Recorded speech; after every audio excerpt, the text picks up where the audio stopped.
Hello, everyone. Thank you all for being here, and welcome to the TELUS STORYHIVE Video Podcast, Ask Us Anything. My name is Georgina Chaplin, and my pronouns are she, her, and I'm a program manager for StoryHive. I'd like to acknowledge that I'm calling in from the traditional and unceded territories of the Musqueam, Squamish, and Tsleil-Waututh Nations, where I have the opportunity to live, work, and grow. We acknowledge that TELUS's work spans many Indigenous territories and treaty areas, and we recognize the land as an act of reconciliation and gratitude. So for those who are attending the session from elsewhere, I also want to acknowledge the Indigenous territories and lands on which you are living and working. You're welcome to recognize where you're joining from in the chat. So we'd like to take a moment to name them and maybe acknowledge a little deeper your own lineage in relationship to the land, in relationship to the culture and ritual. I'd like to thank Liz and Larissa, who are joining our session to provide ASL interpretation. You'll see both of them on the screen throughout the session. And live captions are enabled for this meeting, so thank you to Raven, who is providing a live captioning for us. To turn it on, you can go to the toolbar at the bottom of the screen and select captions, and simply choose to show or hide the captions itself. If you're having trouble locating this, feel free to directly message the StoryHive host in the chat and they will help you. And if you do need to leave the session early or would like to watch at a later date, a recording will be available later this week on the StoryHive YouTube page. So please subscribe to our YouTube channel to get notified when it goes live. And for all of our TELUS Optic TV subscribers, this presentation will also be available on Channel 9. So now we know you're all what we're all here for, to ask us anything. And how this Q&A will work is that you will enter your questions into the Q&A tool that is also found in the toolbar on your screen. We'll be asking you to ask your questions within a topic type or categories. And by that, I mean, we will prompt you with specific types of questions that we want you to ask us, to help us sort of group kind of like-minded questions together and to keep us on topic. And we'll share that more on that in a bit. But we're going to get to all your questions and get chatting with you as quickly as we can. And we can't wait to dive into the details of this program with you. But first, we'll introduce who's on the call today and share a bit of info about the program itself and put a spotlight on two alumni video podcasters to hear a few words about their StoryHive experience. Now, I'll hand over to my fellow program managers to introduce themselves. Hi, everyone. My name is Erin Shaw. I'm a program manager here at StoryHive, and I work on both the Voices program and the video podcast program. And really excited to have you all here today. I've been with the team for just over 4 years, and it's so amazing to see people go from the beginning of an idea to actually producing a full podcast. And I'm really here today to help you answer questions. And then if we end up working together, basically remove the barriers so you can focus on your creative work and telling the stories that you want to tell. So that's me. Audrey, I think you're next. Yeah. Hi, I'm Audrey. Similar to Erin, I am a program manager for both the Voices and the Video Podcast program.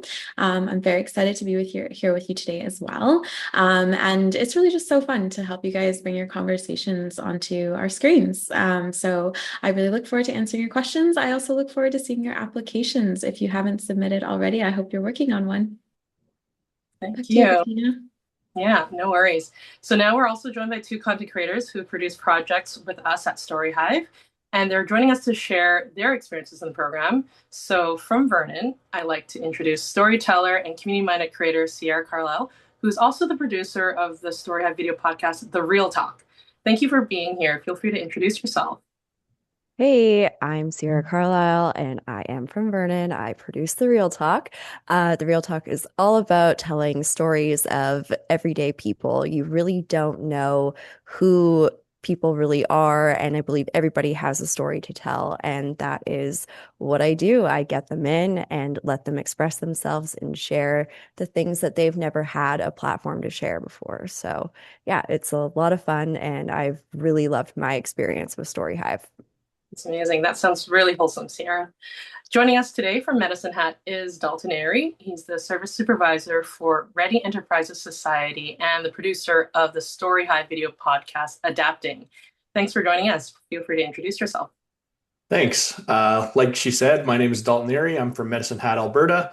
My StoryHive project was adapting. My work at Ready as a super service supervisor supporting individuals with disabilities find employment led me to create adapting. Currently, I'm working on my second StoryHive project with the StoryHive Voices. It's called Crafted in the Hat, and we're looking at the food and beverage scene in Medicine Hat. So I'm excited to be here speaking with you today, and hopefully you get a lot out of me. Yeah, we're happy to have you here as well. So let's briefly touch on what StoryHive and the video podcast program is about. And just in case you missed it, about a month ago on October 23rd, we actually held a creator kickoff live stream on our YouTube channel. This was a 45-minute info session and kind of a community celebration jam-packed with all the need-to-know information about StoryHive itself and kind of what it's like to apply to our programs. We hope you've had the chance to check it out. And if you haven't, please do so after the session today. It'll answer a lot of other questions and help you set yourself up for success when you apply. Now, we're really proud of the fact that over the past 12 years, TELUS StoryHive has funded live streamers, video podcasters, digital-first content creators, and filmmakers with over $66.9 million in funding to hone their skills and to tell stories that are meaningful to both them and their communities. And with diverse and underrepresented voices at the forefront, there's been over 1,400 screen-based projects funded to date, and it wouldn't be possible without all of you because it is powered by StoryHive and the content creators like you who start from zero experience.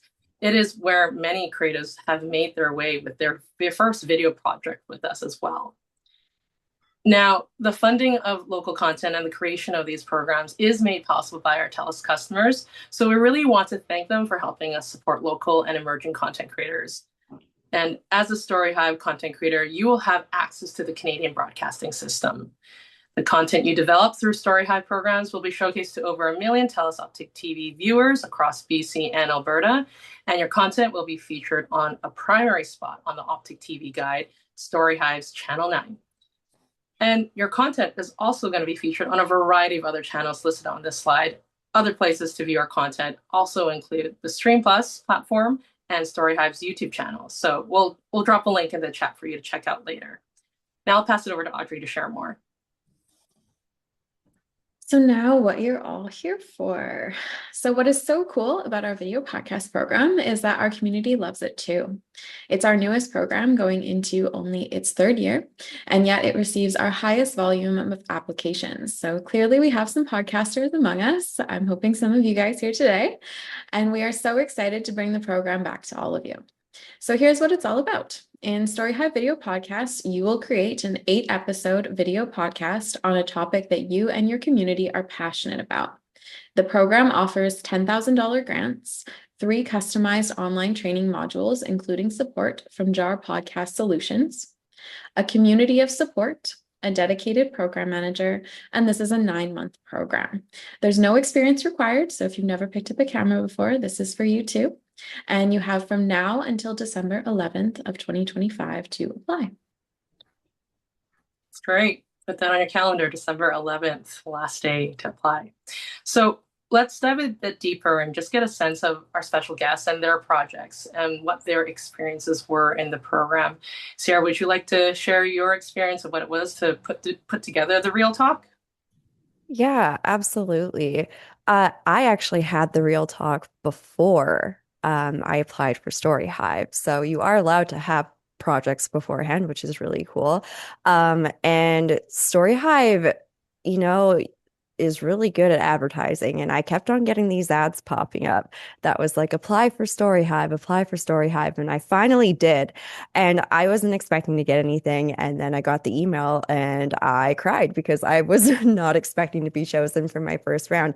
I'm currently working on my second round with StoryHive right now. And honestly, from start to finish, it's just been so great. And we really get taken care of throughout the entire process. You have wonderful project managers that are there for you. And as mentioned before by Audrey, we have a really great community of people that you can always reach out to at any point for any sort of help. And it's just really, really awesome that, everybody just has each other's backs. And, getting everything together can seem really intimidating at first if you've never done anything like it before. I mean, even my first attempts at podcasting were not fantastic. It was just me and a microphone, and I have a background in photography, so I was able to, with all of the StoryHive training, to take everything that I learned from that and then put it all into a video podcast. So yeah, it might seem really intimidating, but it is something that you can do. I really truly believe that anyone can do it if you have a passion and a story that you want to tell. You can do it.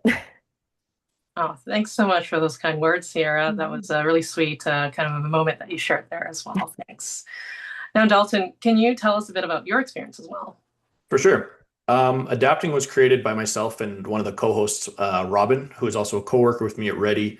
We were doing some marketing for our company and doing some interviews with local businesses and talking about how disabilities and people with disabilities kind of deserve better in our community and should be included. And I think we kind of got to a point where we reached the limit of our ability. And right around that time, the StoryHive propaganda and marketing got to me as well. And we applied for it. We jumped at the opportunity to be a part of it. And me and Robin learned so much. We were able to employ somebody with disabilities to be a co-host on our podcast, which we're really proud of, and also employ a local college student to do a lot of the editing and stuff on the back end. So being able to be a part of this project and being able to bring the stories of these individuals to the forefront is something that I'm very proud of and something that StoryHive made possible. So I'm really excited to hear about your guys' projects, and yeah. Oh, thanks so much, Dalton. Yeah, I really love how community-driven your project was as well and how involved it was. So thank you for those insights. And I can attest to the amazing things both of you all have accomplished in the program. So congratulations. Now it's finally time for you, the audience, to ask us anything. So we have our StoryHive team, including myself, and our program managers to support with the questions related to the program and application, and of course our special guests who can speak from their experiences with StoryHive. Now, in a few moments, we will put a list of categories on the screen, and we will be prompting you to ask your questions that are related to each of those categories in that order. So you're going to ask your questions by clicking on the Q&A button, the toolbar, and you can, if you see a question of the Q&A list that you're curious about, please upvote the questions that you want answered by clicking the thumbs up. This really helps us prioritize the questions, so it's very appreciated. If you do need help looking for the Q&A, please message the Q&A host, the StoryHive host, and they should be able to help you. You may also raise your hand in the toolbar, which may be found under the reactions, to ask your question out loud when called upon. And finally, we ask that you please abide by the StoryHive's Community Code of Conduct. We want our community to be safe and inclusive, a space where people feel welcome and respected as well. Okay, so our submission rules and FAQ, of course, are also available on our website. So please make sure you bookmark that, check that out, and see if your question may already be answered there. We're going to drop those links in the chat, so make sure you bookmark that. And as a reminder, today is for all your questions only related to the video podcast program. We kindly ask that you are not pitching your project to us in this event or to promote your project here, or to use questions for means of self-promotion. Thanks for understanding. So now we're going to aim to answer as many questions as we can in the time available. Unanswered questions from today's sessions will be reviewed and will be responded by the StoryHive team. Now, I'm sure you all have some burning questions and we've got the answers, so we are here to support, to put that together for your best application. So the team has taken the time to review all the pre-submitted questions, and we've done our best to synthesize some overlapping themes, and we've tried to rewrite some of the questions to answer as many as possible. So we're going to open it up and we're going to take a look at your submitted questions now. So here are the categories. First one is, am I eligible? Is my project or story eligible? And what kind of stories, themes, and topics are you looking for? and what's it like being a StoryHive content creator, and what is required to participate in this program, and of course, everything else. So we'll go through each of these categories and then open it up for everyone to ask. Okay, so we're going to start off in the category of I'm eligible. Again, please ask any questions that are related to this category now, and you'll see some examples on the screen. So from the community, from this topic that has been submitted ahead, we're going to get to them. And the first one is, are there age restrictions for StoryHive funding? I can take this. You need to be the age of majority at the time of application in the province that you apply from. So I believe that's 18 in Alberta and 19 in BC. That's right. Great, thank you. And does the podcast host need to be a permanent resident or only the project lead? The project lead is the individual who will sign the contract, and this person needs to be a Canadian resident or permanent resident to receive the funding. So it's really important that you are, but anyone else who is involved in your project, it's not a requirement. That's right. But in your application, I will add, it would be good to include your podcast host in your pitch video when you apply, so that your application gets a sense of who your host is and what the energy is going to be like, because that's going to be important. Next question. Can I apply through my company or nonprofit organization? I can grab this one. You can only apply to StoryHive as an individual. So you can work at a nonprofit or a company, but we will only sign contracts with individuals, meaning that the intellectual property will reside with that individual if they're telling the story of a company or a nonprofit. So really something to consider carefully, who is the person who's going to put forward the application, because StoryHive can only contract individuals, not nonprofits, not businesses, no entity, only an individual. Thank you. Now, there's been a group of questions here of whether I'm eligible to apply. So we're going to go through each of these. In the question that was asked, I live in Invermere. Is my community eligible? Yeah, that's a great question. So I do want to point out that a question about eligible communities is one that we do get a lot. We get a lot of questions about, like, is my community eligible? How do I find out? So I do want to point you to a URL that was just dropped in the chat. Thank you to our community host there. And that is the StoryHive page where you can find the list of all of the eligible communities. So I will answer the question in regards to Invermere, which is unfortunately not an eligible community, as not all communities are eligible in BC and Alberta. Just there's, these areas that are. So I do encourage you guys to check out that list that was shared. And I do want to also point out that our funding is based on the total number of Optic TV subscribers in any community. So if your community is not listed, then that means that the subscriber base for Optic TV has not yet reached the required minimum in order for us to activate that funding. So that's really important to keep in mind. And then again, of course, please do check out that list. And if you have any questions while we're still in this AMA about whether or not your area is eligible, please do feel free to put your hand up at the time that Georgina lets you know is possible, and we can look into it for you. That's right. All right, moving on. I work in marketing and video production, but not necessarily broadcast TV or film. Would I be eligible? I can do this one. Yes, you are. What we're concerned about mostly is if you've had access to the Canadian broadcasting system. So you can be a professional in the world of production and not have had access. So in this case, yes, you would be eligible for funding and you should definitely apply. All right. What if I have a disability? Would I be eligible to apply? I can. Yeah, absolutely. So sorry, Erin. No, it's okay. Yeah, so absolutely. We highly encourage you to apply. You're absolutely eligible. A lot of what we do is virtual to make it more accessible. And if you have something specific that you might need support with, we highly recommend pointing that out in your application. And I will also remind everybody that this is a self-guided program as well. So if there are certain things that you would need specific help with, we highly suggest that you have a support person to help you, whether that's filling out your application or actually completing your project when the time comes. It's really important to have somebody there that can support you, even if you are, just completing this project as somebody who's never picked up a camera before, that it's really good to have support people. So I would highly recommend looking into that. Good response. Thank you so much. This happens, but the question is, my father works at TELUS. Can I apply? You sure can. It's totally fine. So long as you are not an employee of TELUS or a contractor with TELUS, you are fine to apply. Okay. Awesome. So now we're going to look at the Q&A right now to see what we can answer about eligibility. So here I have, who's the person to contact during the application process? Who can review our work in progress before we submit the final application?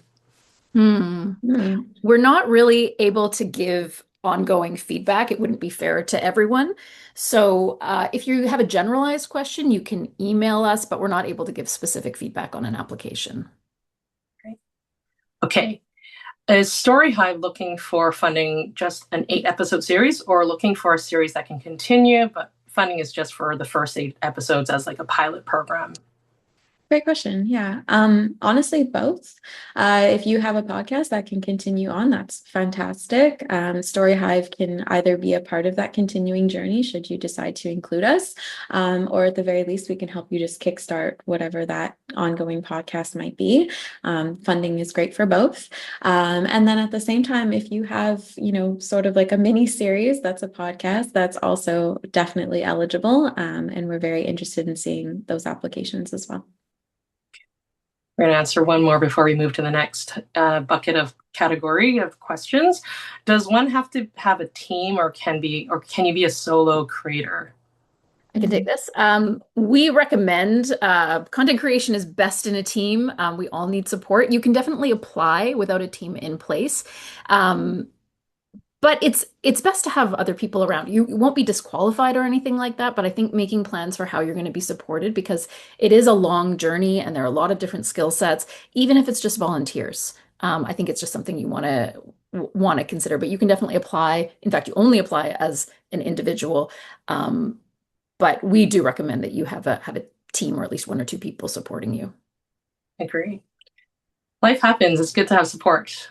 And this is all about community, so find your team.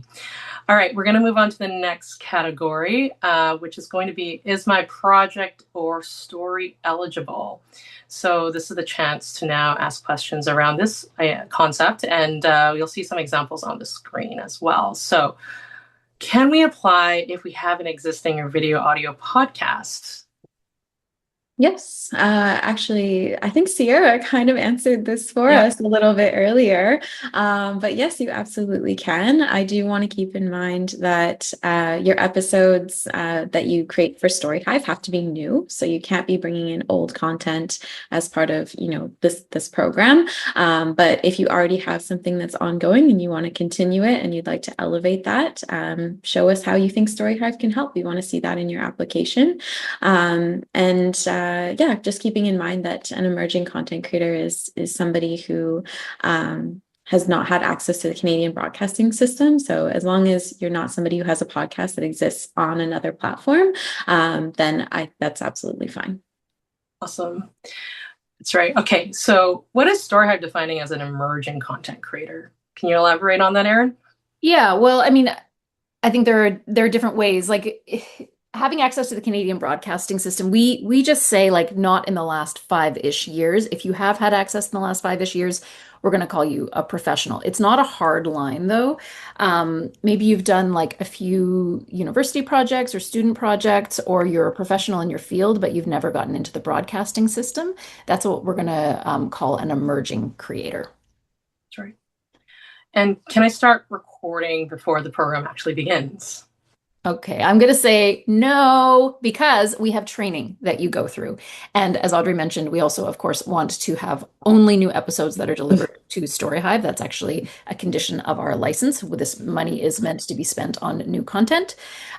So no, we recommend that you wait for us, wait for the training, and understand all of the details of working within the broadcasting system before you begin recording. Great. Now we're going to ask about some themes and stories that kind of came up in the questions that were pre-submitted. Are themes of religious inquiry or critique eligible? So anything that is of a religious theme or political content, neither are eligible. We have, I believe, popped into the chat there a URL of a list of types of content that is not eligible. We also have a list on that same FAQ page of content that is eligible. So I highly suggest reading through both of those before you submit your application. That's right. Now, for this program, is a documentary series an option? And the answer is no. This is really a video podcast program. So really cater your application to what makes a podcast, which is kind of, in-depth critique and conversation and dialogue. So some more depth and introspection, I think, is something we're looking for, and kind of seeing where you can go with the topic you're interested in. Now, the next question is about stories of addiction and mental health that could upset audience members, but is that eligible?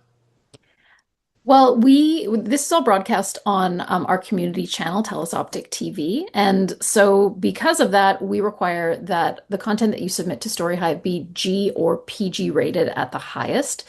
So that poses some problems for more adult themes, right? Like addiction, I don't know, sex work, something like that. Some of these don't lend themselves very well to keeping it G or PG. So what you would have to do is edit your content to adhere within these rating guidelines. And BC and Alberta both have these well described.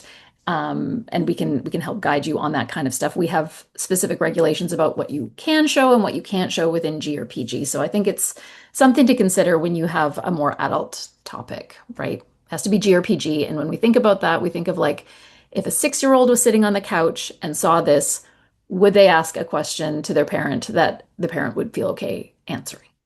So it's a little bit of a tough one. Mm-hmm. I'm happy to speak as a creator on this because I have had episodes with these types of topics, and I was a little nervous that I wouldn't be approved with these types of topics. But as long as you go into it respectfully and with a good attitude, and your guest knows what to expect and how to talk about their struggles with addiction or mental health, then you're probably okay. And we do need these conversations. So don't be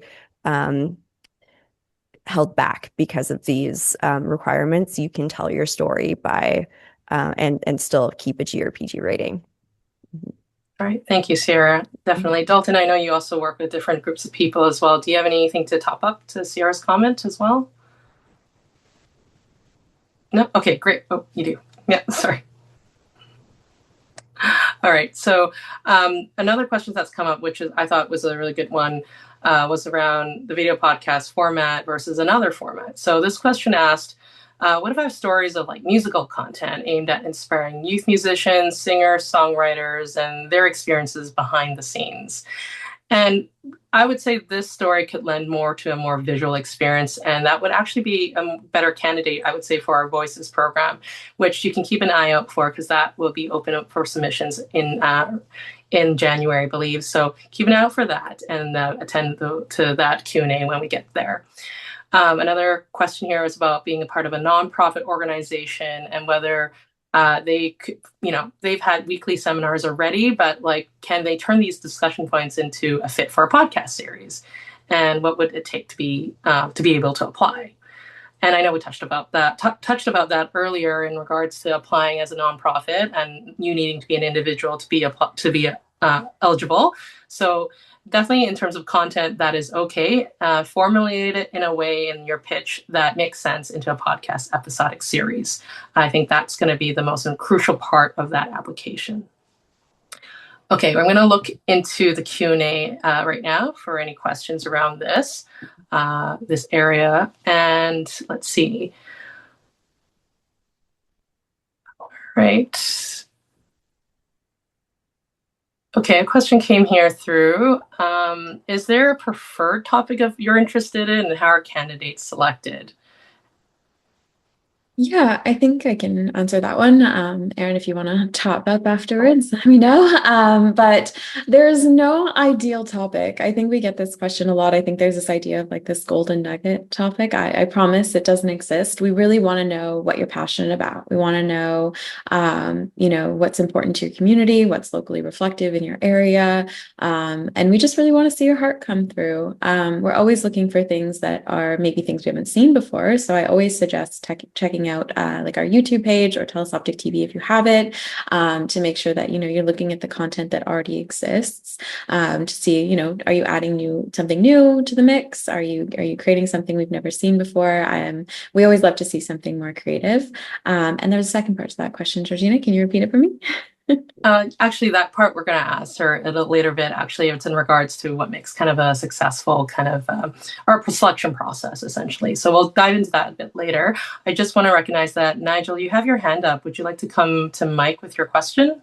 Yes, thank you. My question is that I currently do the meetup spot, and while I'm during a I saw about problems with stammering, but so while waiting for the training, can I still continue doing the meetup spot while I wait for this training if I get the grant? You can continue to make, if you're already making a podcast, you can continue to do so while you're waiting. But we would say that any episode that you submit to us needs to be brand new and filmed after you've gone through the training. So if you're Okay. already doing it, please keep doing it. And once you understand the requirements for our program, then you can kind of formulate how it is that you're going to go about making those new episodes for us. Okay. So they're saying anything brand new. And so anything brand new for the podcast must be made after the training. That's right. Thank you. You're welcome. Thanks, Nigel.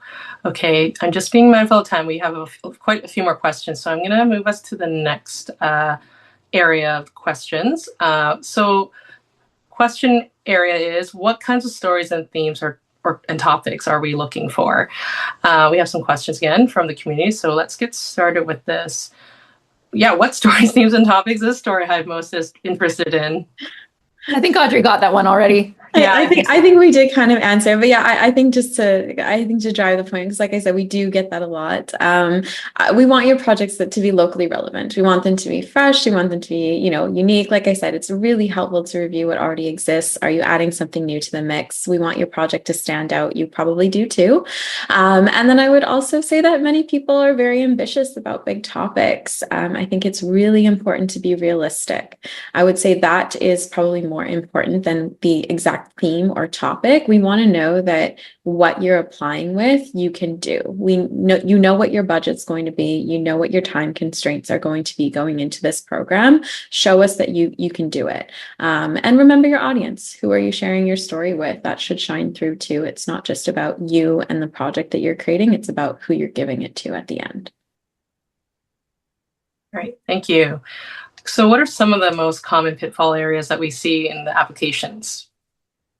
We see a lot of incorrectly filled out applications, people who are not submitting what is required, not finishing their applications, maybe not appearing on camera in their pitch video. So I would say just make sure that you really read the instructions, understand what our programs are about and what's eligible, what's not eligible, because we know it takes a lot of time and effort to apply to a program like this. So really read the details thoroughly, read the submission rules.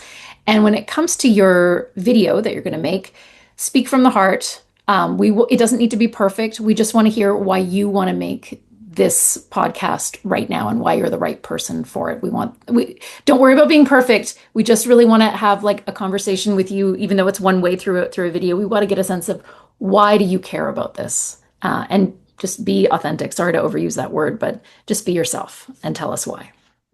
That's right. Yeah, relatable, right? Like the audience is for other people to listen to. So be mindful of the audiences you're making this for. Okay, next question. Would it strengthen my application itself if I were to highlight and intentionally feature and amplify BIPOC voices? Yeah, I can take this too.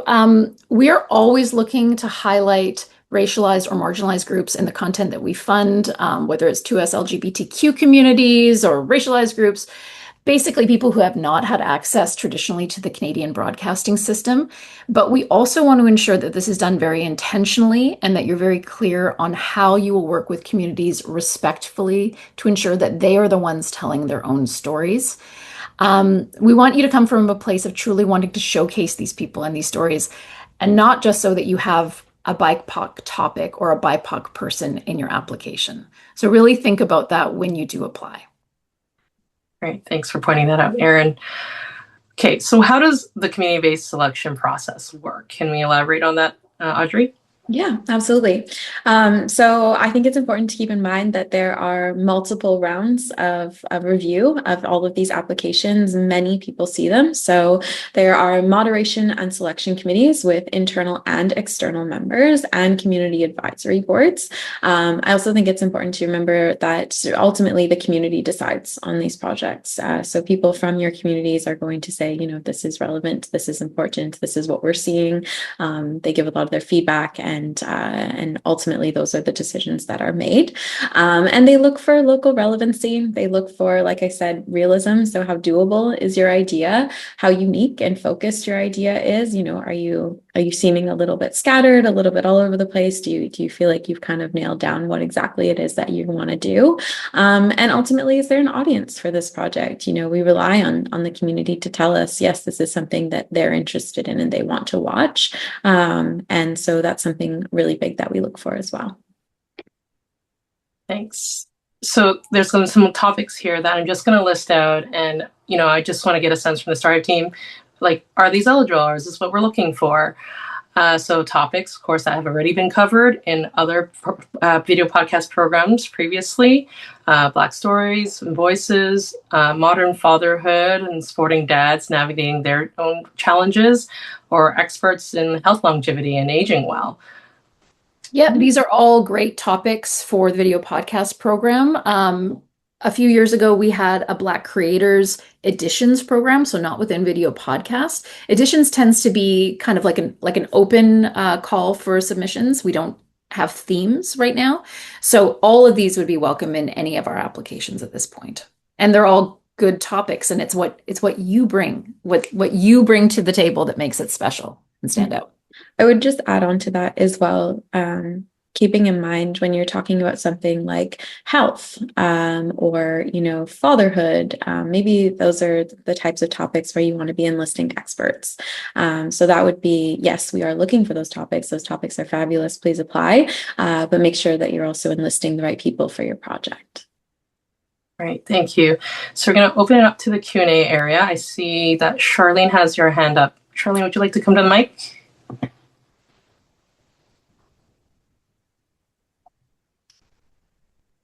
Hi, can you hear me? Yep. Okay, awesome. I currently run a show on YouTube for the Canadian entertainment industry, and I've been doing this on a shoestring budget, and that's giving it a lot more credit than I have to put into it. But I have been very fortunate. It's regarding highlighting people within the Canadian entertainment industry, because I feel that we don't give enough credit to our own talent. I've been fortunate enough to have people like Colin Fior, Colin Mockery, Dan Aykroyd, etc., appearing on my show.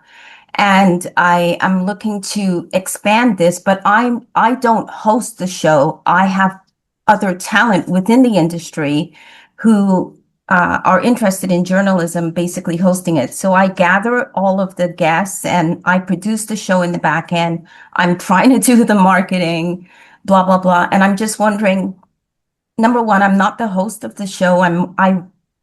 I've taken the title more of a producer. And this is a show that I've been doing now for about a year and a half. And I'm just wondering if this is still, am I still considered emerging? Am I eligible? Each one of my shows, it gets anywhere from 1,000 to 4,000 views. So it's not, I don't know, am I still eligible? I'm not really emerging. I'm not new. I'll jump in here, Charlene. I think you would definitely be eligible for our programs on YouTube. Okay. 1 to 4,000 views is totally within the realm that is acceptable for us. And you not being Okay. host of the program is no problem at all. But we would Okay. say that you should be in your pitch video as well as a host or two if you have multiple hosts, because we want to get a sense of what the program will feel like. So we want to hear from you and from the host, and you should definitely apply given what you've told us. That's totally within the realm of emerging. Oh, so you're saying that my host would also have to, because you like if I were to give samples of previous shows, you would see my hosts. Yeah, this is a pitch video though, so we'd love to hear them just a quick, hey, I'm the host of this and I'm excited to talk about A, B, and C. It wouldn't have to be the whole thing, maybe like a 10-second clip or something, and then you could talk to the rest. Okay, I see. Okay, thank you. Awesome. Thank you. Yeah. Okay, we're just going to move to the next topic thread now. And the conversation asked question is, what's it like being a StoryHive content creator? So these questions have come from the community, and I'd love to ask Sierra and Dalton if they could share their experiences as well. So one question that came out was, what was some of the highlights of your experience making the video podcast after completing this program with StoryHive? Dalton, would you like to start? Sure. Definitely the biggest highlight was the first time that my team got together and started recording for the first time with our first person that we interviewed. It feels like forever, like getting everything ready, going through all the StoryHive training and having all those like pre-meetings and scheduling and getting people in the right spots. And then all of a sudden you're just like there and you're actually doing it, and you get to start listening to the stories that you've been like waiting to hear. It's giving me goosebumps right now just thinking about it. But that was definitely the highlight, was having that first experience actually producing the podcast. That's cool. That's so awesome. Love that you shared that. Sierra, would you like to share?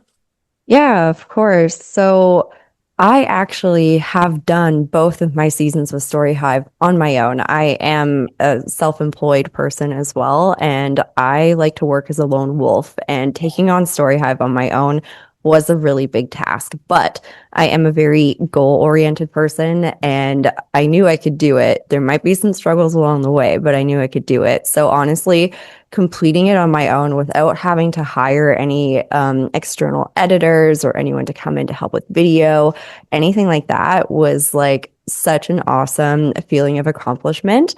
And now that I've been, doing this for a while, I have people who message me and they're like, oh, I would love to come on and talk about my story on your podcast. And I think that's so cool to actually be recognized for what I do. Of course, it always takes time for something like this to take off like that, but it is a really wonderful feeling and such a highlight to know that what I am doing is actually making a difference. And people are interested in it and want to share their stories with me and with StoryHive in the world. So yeah, it's awesome. That's really wonderful to have that direct relational impact. That's so great. Another question, how did you both find what the training was when it was provided to you when you went through the program? Do you have any comments about the training? Yeah, I mean, the training process is multiple. Oh gosh, how long are those 2 hours meetings? Yeah, 2-hour meetings. 6 to them. Yeah, they're quite lengthy, and they're really awesome. Honestly, they have everything down to a T, from, oh my goodness, like the very basics of what you need to do to what type of file type you need to use to submit your videos. So there's nothing that's left behind. And like I said earlier, if you have any questions, your project manager is there, because I have definitely messaged Audrey and gone, hey, Audrey, what do I do with this? Like, what am I doing here? And she always gets back to me, within usually the day. And it's so nice to be able to just like continue with my project that way too. And those initial training programs are so essential to what we do. And earlier people were asking about like, oh, if you can reuse content and stuff. You would definitely want to go through the training before doing that, just because there are things that change year to year as well. I'm sure Dalton probably recognized that going through the program twice too. So they're changing, they're for the better. And yeah, you definitely don't want to pre-record a whole bunch of stuff and then not be able to use it. So yeah, training is super essential and a really good experience. I think something really cool about the training too was the professionals that the StoryHive team brought in. Like we had, when I did the first training for the voices, we had a audio specialist and a lighting specialist, and that was something that I was really interested in, but was having trouble finding like a reputable source to kind of teach myself. So being able to interact with a person who's professionally employed to do that kind of stuff really helped out in my process and helped me choose lighting and choose audio and choose microphones and that kind of stuff. So having those professionals be able to tell you what they're professionals at was super helpful for me. And like Sierra said, there's so much to that training and so much that's valuable in it. Just the training alone was enough bang for my buck to be a part of this program. Oh, that's such great feedback from both of you. Really, it is a benefit. And really, the training that we try to put together is to really set you up for success. So do keep in mind when you are funded that you do a lot for this time for these training sessions, because it's really important to building that production together. Now, what were some of the top budget items that you felt was, showing up in your project when you're going through it? For myself, I was starting from scratch. So a camera was obviously a huge item. I decided to go with a Canon camera for whatever reason. But that's one of the things that you may not even need. Your cell phone camera is often just as good as a DSLR camera. And depending on what kind of footage that you're trying to take or what you're trying to shoot, your phone might just be good enough. Another thing that would be important would be getting a good computer that can handle the load of a massive video file. I was lucky enough to have one already, but I know how expensive they can be. So that's something to definitely keep on your radar. Yeah, for myself, earlier I said I did come from a photography background, so I did have a lot of equipment already.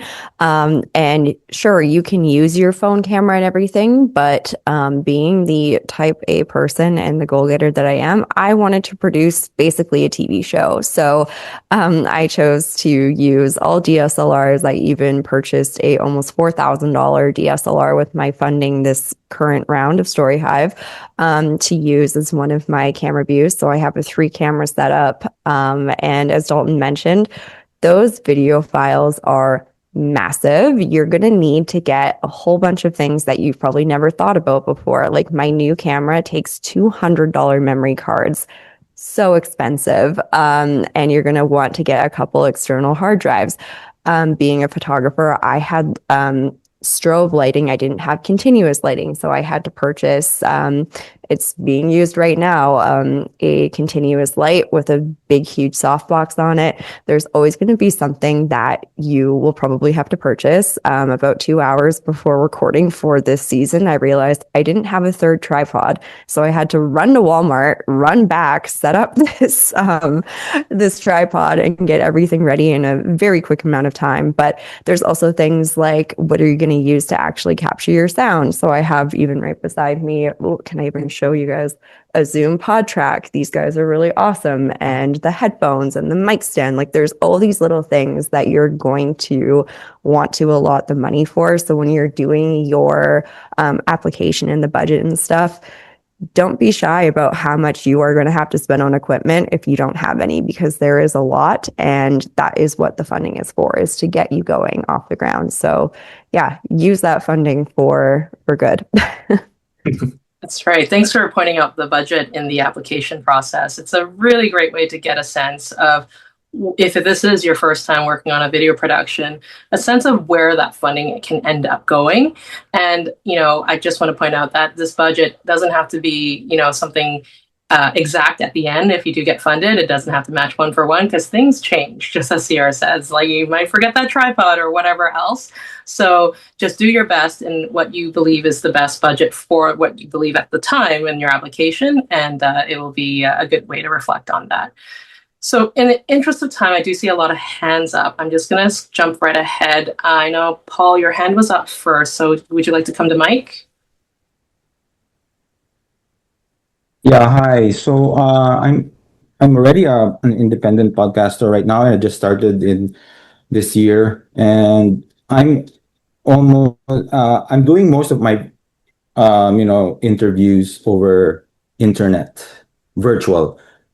This is more common in podcasts right now. So do I have to be in person to be filmed, or my guests are virtually, and are they and the guests must be Canadian residents or international residents? And do I have publishing rights? And can I publish already those episodes in my public channel? Those are my questions. Thanks. I think you got a lot. Okay, so I think we have a few questions there. So I think to start with the first one, so you want to film through Zoom. That is allowed. I will say that it's not overly recommended. It's really hard to create very engaging visual. This is also a video podcast. I do want to keep that in mind for everybody. So yes, it's allowed. We've had people do it. I would say you probably want to explore some options on how you can make that visually engaging. And then I think your second question was in regards to, does everybody have to live in Canada or be a Canadian resident? So you don't have to be a Canadian resident. I will say that we do live by an 80-20 rule. So the 80-20 rule applies to where your content is filmed. So 80% of your content must be filmed in your community of residence. So it's not enough for somebody to be living, in Canada. They actually have to live where you are, unless you're going to bring them to you. So if all of your guests don't live in Canada, that means 50% of your podcast is not being filmed in your community of residence. So unfortunately, that would be ineligible. And then the last question I have now forgotten. Does somebody else on the team remember? IP. IP retains the IP, and you do. So you own your content that you film for your video podcast. Can you publish it on your platform? I mean, we really recommend, because you've got the StoryHive machine behind you and a big marketing push, we do a big premiere all together. So we recommend that you wait and just do it with us, with the big StoryHive machine. There's a whole bunch of marketing and stuff, but you do own the IP to it. I don't understand IP. Your intellectual property, so you own the rights to it. StoryHive does not own the rights to it. We distribute it, but we do not own the rights. You retain the rights to do with it what you want. But you're gonna show my episodes later on, maybe a year after, I guess. Yes. But yeah. So we don't own the intellectual property. You own that, so you can go and distribute it elsewhere. But we have a licensing agreement because you've agreed to the StoryHive funding. That's part of the agreement that you signed. So you're signing at least a licensing agreement for 10 years. So we can show your content on TELUS StoryHive for up to 10 years. That doesn't mean we will show it for the entire 10 years. It's not a guarantee, but that is part of the agreement that you sign with us. So I have to wait until you have... No, you just have to wait until the content is up on Optic TV, and then you can do as you wish. I can put it on publicly on my channel. Yes. Okay. All right. Got it. Thanks. No problem. All right. Nick, I think your hand was up now. I just put mine up. I think there's a couple people ahead of me. I don't want to take their spots. Okay. I'm going to go with Elaine, and Twali. Yeah, hi. I was just wondering, just based on what was spoken about earlier regarding having to take the training before you start filming. And I was just curious, how long is the process from approval to filming? Ooh, I don't have that off the top of my head. It's a number of months when you hear from us, and then there's a whole bunch of contracting, administration that goes on. Then the training itself is it spans about 2 weeks, I believe. So it's a number of months between when you get the word that you've been funded and then you've actually finished training. I'm going to call it 2.5, 3 months, something like that. Okay, thank you. You're welcome. I think for Voices, it was awarded in April, and then August, we started the training. A little longer then. I actually think for my first round, it was like weeks, actually. It was like I found out in April, and then in May we were doing training. So. And every year it's a little bit different, just depending on the timing and the launch, because we're always trying to hit that sweet spot, and there are a lot of considerations. Exactly. Okay, thank you for that question. Varnia, your hand was up. Do you want to come to Mike? Hi, thank you. I wanted to know, is this something that you can do if you have a full-time job? Yeah, that's a great question. We have people who have, absolutely. I will say it's a time commitment. So you want to consider that, do you have 5 to 10 hours per week that you could give to this project? I would say that's a good gauge of whether or not you'll be able to do this. I would say it's absolutely possible. Again, we've had people that have done it. I would just say you need to be organized and you need to be good with time management.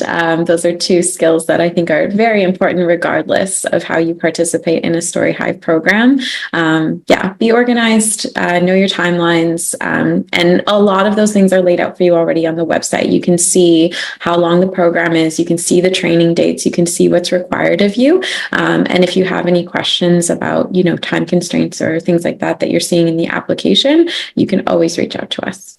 Okay. And my next question is, what if you apply and you live in Calgary, but by the time, let's just say you get it down the line, because there's going to be, time, you're now living in Edmonton.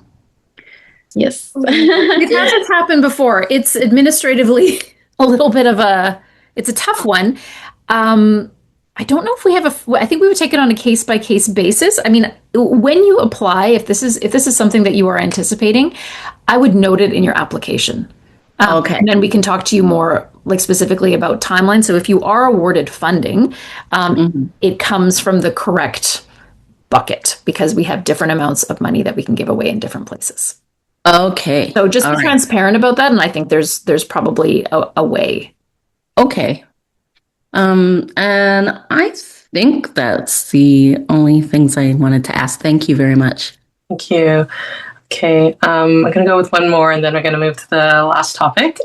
Amanda's computer, I see your hand up.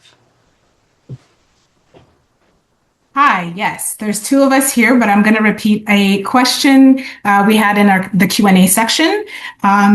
Is it possible for two applicants or two hosts for a podcast for one application? That said, I figure that it would be fair to assume that you'd still want one point person as the applicant, even though there'd be two co-hosts. So if you can kind of break that down for us. You got it, exactly. So one project lead, that is the person that we signed the contract with. You can have two hosts. That's totally fine. So you can actually have a co-lead, but our contract is only with one of you.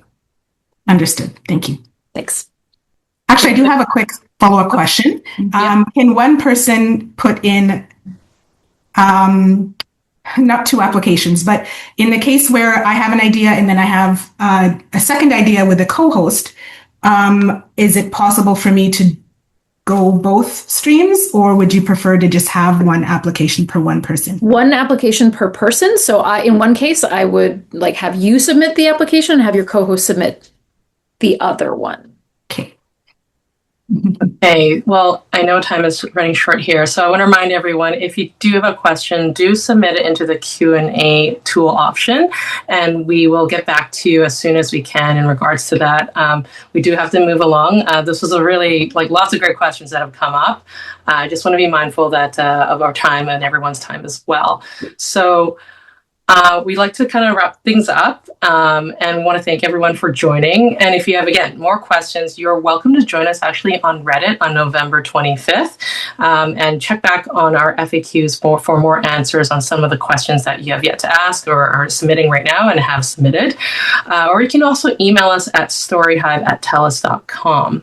So you can follow us on social media for all the latest about the program itself and all our funding opportunities throughout the rest of the year and the upcoming year. We're, of course, on TikTok, Facebook, Instagram, and LinkedIn. And remember that if you'd like to rewatch this session, a recording will be available on the StoryHive YouTube page and the TELUS Optic TV Channel 9 later this week. Of course, we'd love to know your thoughts on this event. Please consider filling out the feedback form to let us know how it went, and you'll have a chance to win a $100 prepaid MasterCard. So see the link in the chat now to enter to win. And a reminder, the applications are due December 11th before midnight. Visit storyhive.com/apply. Start now. And thank you again for joining us today. And a huge thank you to all our panelists and interpreters for being a part of the session. We're excited for our applications to start rolling in, so best of luck.